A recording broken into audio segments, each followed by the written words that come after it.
Hello everybody, I just want to give you a quick preview of some of what you can look forward to in Gravity Reset 3.0. We're going to focus a lot more on concussion rehab, and I want to just show you one of the slides that I've prepared here. And this is more specifically on Y group. The Y group is basically a cluster of cells in the brainstem, in the medulla of the brainstem. And I want to talk about its impact on vertical intrusion. So a lot of times with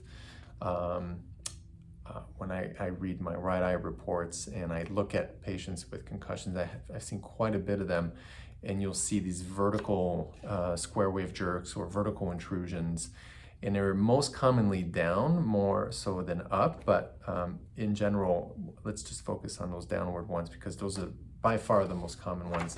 What they might look like is exactly this. So you'll see here on horizontal pursuits, you have these downward intrusions, same thing for the circular pursuits. And one area, again, I want to focus on, you'll see on the brainstem here is the Y group. And what's really interesting is when we talk about what the Y group is responsible for, it's responsible for upward pursuits, optokinetics, eye-head tracking, so that's that time zero eye-head movement, as well as vertical VOR adaptation. And it receives its signals primarily from the saccule and Purkinje cells in the flocculus as well, and that's part of the cerebellum. So Purkinje cells of the flocculus in the cerebellum, and it projects to the oculomotor and trochlear nucleus, all right, for eye movement control. So there's a very strong, obviously a strong vertical implication there. The reason why I'm pointing all this out is what does that mean to us therapeutically? Because I'm finding these a whole lot.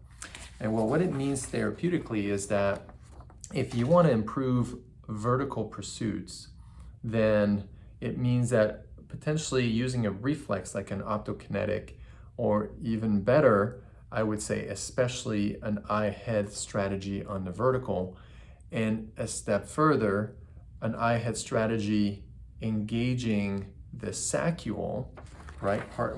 Those otoliths are very, very powerful. If we can do an eye-head time zero strategy engaging the saccule, what it means is that you're going to have a high probability of making a huge difference for those people. This morning, I saw an athlete that came in for concussion rehab, and that's exactly what we did. In just a few minutes' time, I was able to see a significant improvement in pupillometry, right arm swing, complete restoration in balance, as well as other motor tasks. Everything cleared up. It was absolutely phenomenal. It was a perfect example of someone who needed a gravity reset done just right for them.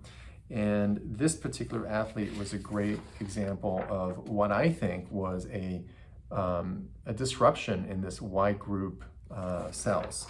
And so with that being said, again, remember the otolithic connection to all these other functions, and that is hands down by far the most powerful receptor that we can tap into in neuro rehab.